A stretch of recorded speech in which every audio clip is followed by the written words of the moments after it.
diberikan. Sebelumnya, Assalamualaikum warahmatullahi wabarakatuh. Selamat siang, salam sejahtera untuk kita semua, salam lestari. Terima kasih atas waktu yang telah diberikan kepada pengurus agama, panitia, karena sudah bekerja keras dalam menyiapkan webinar ini. Dan salam untuk semuanya, semua peserta dan rekan-rekan semuanya. Yang saya hormati Bapak Ganjar Pranowo, Bapak Anwar Sanusi. Dalam kesempatan kali ini mohon izin untuk berbagi pengalaman, lebih tepatnya berbagi pengalaman tentang apa yang sudah kami lakukan selama ini dari awal tahun 90-an sampai dengan saat ini terkait pengelolaan kawasan konservasi di TWNC, lebih tepatnya di Lampung, di Taman Nasional Bukit Barisan Selatan. Nah, dalam kesempatan kali ini di Global Tiger Day ini, mohon izin untuk memaparkan terkait apa yang kami lakukan di sana terkait pola kemitraan dalam penegakan hukum pada habitat harimau Sumatera di TWNC. Mohon izin untuk slide apakah sudah bisa dibaca di sana, Mas Nawa?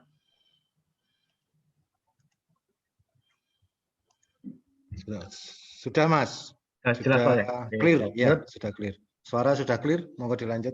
Ya. Jadi TWNC itu adalah atau yang secara legalitas adalah PT Adiniaga Graha Indonesia atau TWNC, itu mempunyai 3 izin perizinan, yaitu adalah izin pengusahaan pariwisata alam, yang kedua adalah izin kerjasama kolaborasi antara Balai Besar Taman Nasional Bukit Barisan Selatan dan BKSDA Bengkulu untuk pengelolaan kawasan konservasi, dan yang ketiga adalah izin lembaga konservasi dalam bentuk pusat rehabilitasi satwa khusus harimau Sumatera. Nah, berikut ini adalah lokasi areal kerjanya, di mana areal kerja di TWNC itu kurang lebih seluas 48.153 hektar untuk kawasan hutan Taman Nasional bekerjasama dengan TNPBS, dan seluas 14.089 hektar untuk cagar alam laut dengan bekerjasama dengan Balai BKSDA Bengkulu. Dan berikut ini adalah penandatangan kerjasama yang terakhir untuk kerjasama kolaborasi. Jadi untuk kerjasama kolaborasi sendiri itu diperpanjang, kalau dulu 5 tahun sekali, tiap 5 tahun, tapi alhamdulillah sekarang diperpanjang selama 10 tahun, berakhir tahun 2030 karena ada kepercayaan dari pemerintah, terutama dari KLHK, terkait pengelolaan kawasan konservasi di TWNC. Sebelum masuk ke harimau, sedikit gambaran aja untuk di TWNC itu lokasinya dari foto udara seperti ini. Ini ada kondisi di cagar alam lautnya. Ini kondisi di Danau Munjukut yang berbatasan langsung dengan pantai, dengan Samudra India. Dan sedikit gambaran tentang hutan dataran rendah di TWNC. Dan beberapa potensi keanekaragaman hayati. Tidak hanya harimau, satwa liar yang lain pun banyak dijumpai di sana. Jadi ada gajah, Sumatera, beruang, dan yang lain-lain. Kalau untuk mamalia lebih dari 42 jenis dari mamalia, lebih dari 190 jenis dari burung, dan ini merupakan ekosistem dari cagar alam laut yang sudah recovery lebih dari 10 tahun penjagaan di daerah kawasan cagar alam lautnya, dan beberapa tanaman dilindungi oleh undang-undang di Indonesia. Seperti yang disampaikan oleh narasumber ya sebelumnya, bahwa masalah kehutanan, kawasan konservasi di Indonesia itu tidak jauh-jauh dari alih fungsi lahan, perambahan, illegal logging, fragmentasi habitat, perburuan satwa liar, dan lain-lain. Dan untuk di cagar alam laut sendiri, illegal fishing yang dilakukan secara tidak manusiawi juga dilakukan di sana. Dalam hal ini misalnya perburuan banyak anggapan bahwa terutama untuk 3 satwa kunci yang ada di Pulau Sumatera, harimau, badak, gajah, beranggapan bahwa bagian tubuh dari satwa-satwa tersebut merupakan yang berharga sangat mahal. bisa dijadikan obat, bisa dijadikan mungkin dalam budaya kuno itu menjadikan jimat atau mungkin barang-barang klinik gitu. Jadi membuat 3 satwa kunci ini menjadi buruan-buruan oleh para pemburu yang ada di sana. Dengan metode berburu yang banyak, bisa langsung menggunakan senjata api rakitan, kemudian bisa menggunakan jerat yang tadi disampaikan oleh Mas Faisal, dengan alasan mungkin mencari rusa atau mencari babi, tapi kenyataannya jerat yang digunakan adalah seling. Jadi banyak motif yang ada di belakang kerusakan kawasan konservasi atau kerusakan hutan di Indonesia. Nah, berikut adalah prinsip pengelolaan yang kami terapkan di TWNC, di mana untuk mengelola kawasan taman nasional dan cagar alam laut, kami bekerjasama dengan BKSDA dan TNPBS bahwa flora and fauna rights atau hak asasi satwa dan hak asasi tumbuhan atau hak asasi hidupan liar itu merupakan di atas human right kalau kondisinya di dalam kawasan konservasi. Jadi berbeda kalau misalnya ada di luar ya mungkin berbeda, tapi kalau di dalam kawasan konservasi seperti ini ya, itu ya prinsip-prinsip yang kita tanamkan kepada anggota, kepada keluarga besar yang ada di TWNC. Kemudian kepedulian, keikhlasan, dan konsistensi merupakan kunci bagi kami untuk tetap bertahan mengelola kawasan yang ada di sana. Nah, strategi implementasi yang kita lakukan adalah ada 3 hal yang paling utama, dan ini merupakan keterkaitan di antara ketiganya ini menjadi satu kesatuan yang utuh dan tidak dapat dipisahkan. Yang pertama adalah penegakan hukum LHK, lingkungan hidup dan kehutanan. Kemudian yang kedua adalah pengelolaan habitat dan populasi satwa liar. Dan yang ketiga adalah pemberdayaan masyarakat.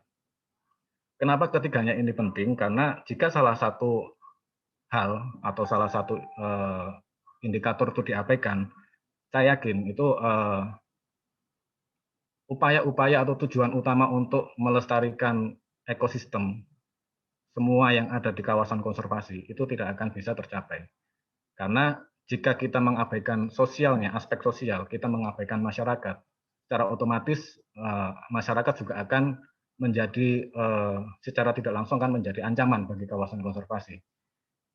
Jadi selain kita memperhatikan habitatnya, selain kita mengamankan kawasannya juga aspek sosial, aspek ekonomi, aspek pendidikan, kesehatan itu juga kita perhatikan di sana.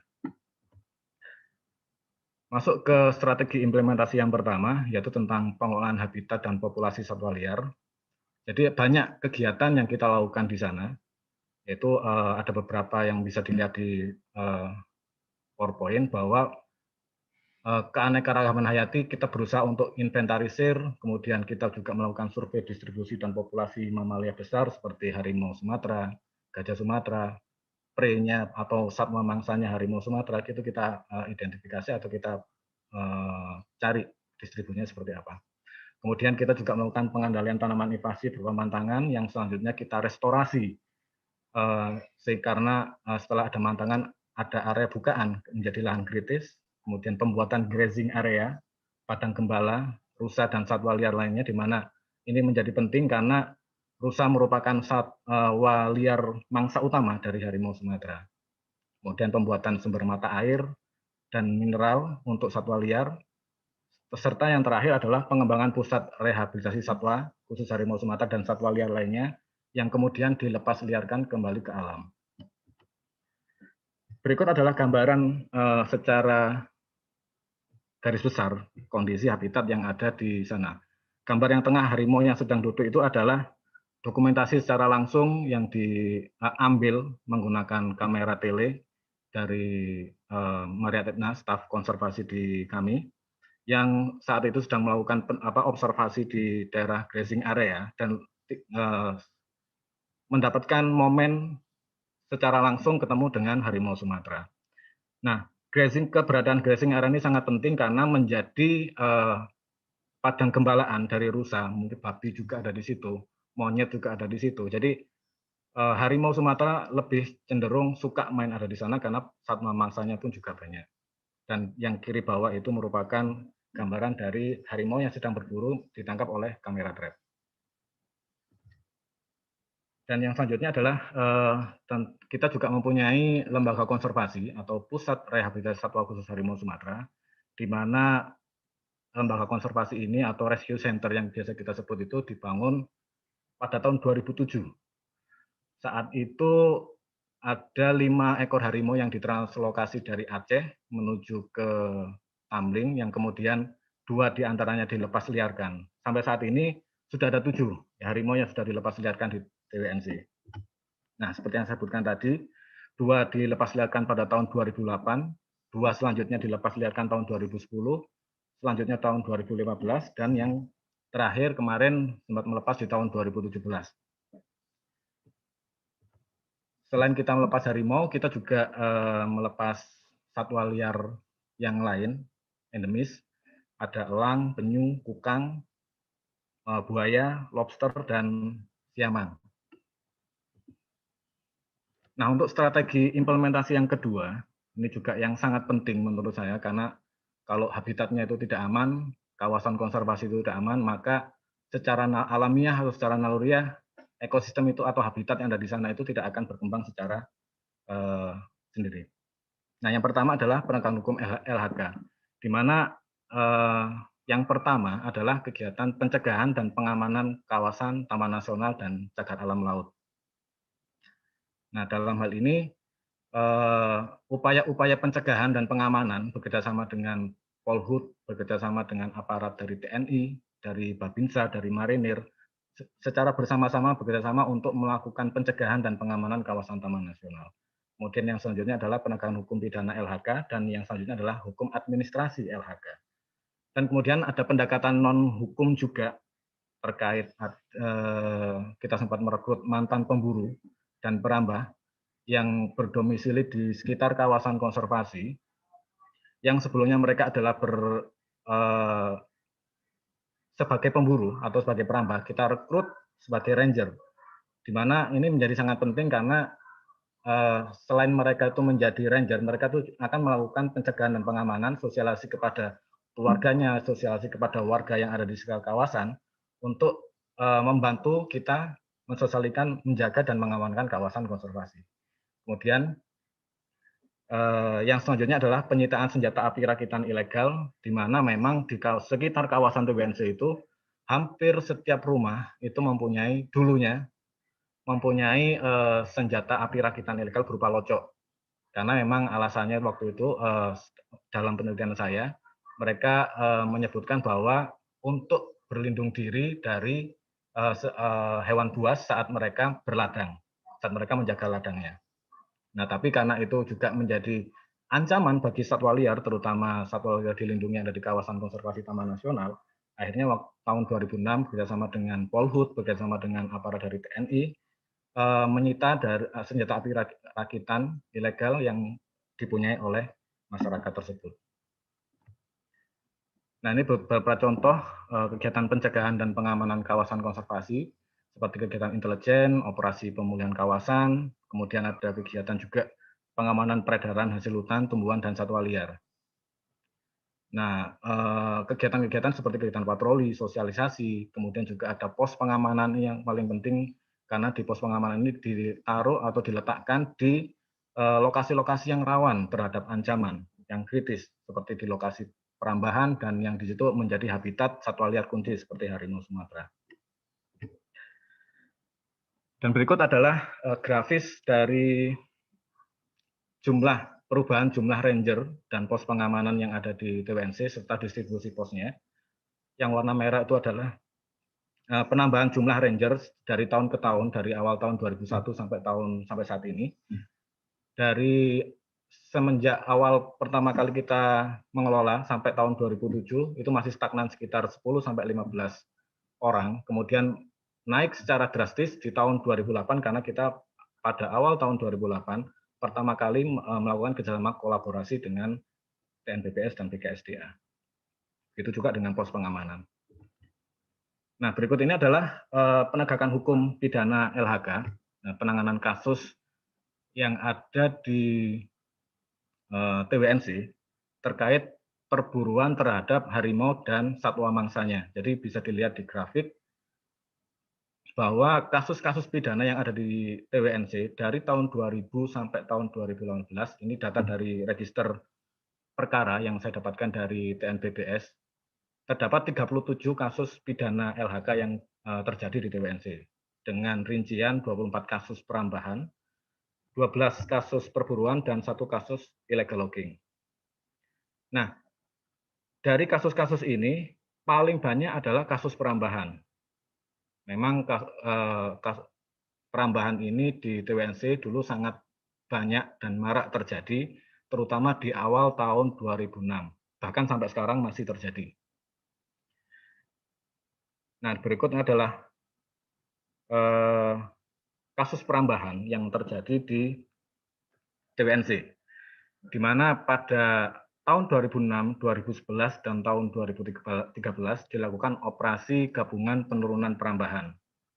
Seperti dilihat di data, banyak jenis tanaman yang non-endemis yang ditanam di area perambahan seperti kopi, coklat, jengkol, dan pete.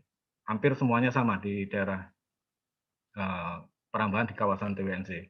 Dan luas area perambahan sangat luas, jumlah perambahan juga sangat banyak, sehingga dari semuanya itu diberikan sanksi administratif, diberikan peringatan untuk keluar dari area perambahan, dan tidak untuk kembali lagi ke area perambahan. Jika masih melanggar, maka akan diberikan sanksi pidana.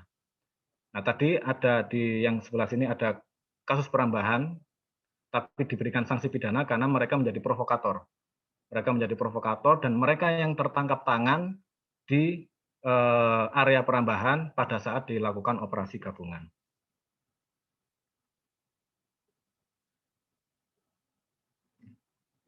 Nah, kemudian kasus pidana LHK lain yang terjadi di TWNC yaitu terkait pembakaran fasilitas pengamanan, yaitu pos pengamanan yang ada di TWNC. Pada tahun 2014 terjadi pembakaran pos, totalnya ada 5 pos seperti dilihat di peta, di mana pos ini adalah pos strategis yang berada di perbatasan dengan desa penyangga.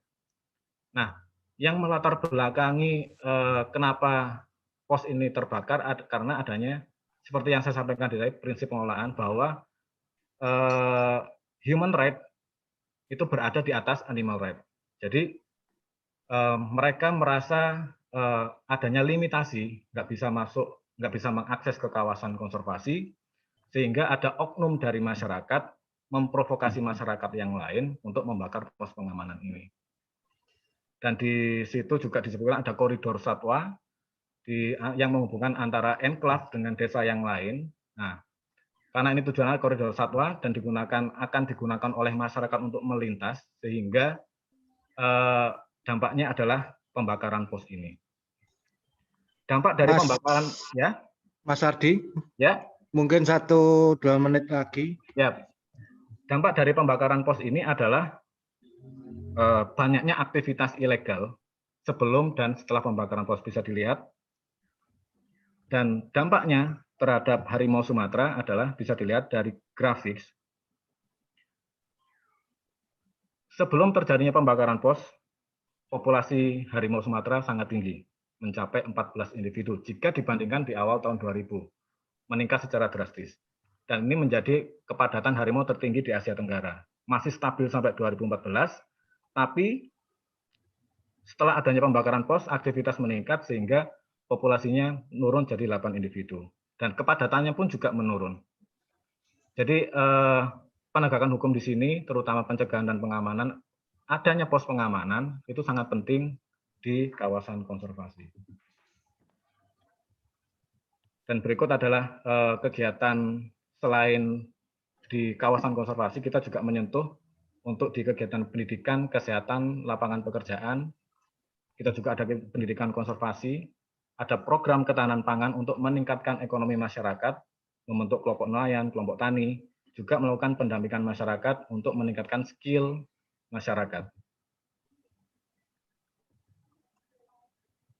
Ini adalah penghargaan dari Pusat Rehabilitasi Satwa Terbaik dari Ibu Menteri.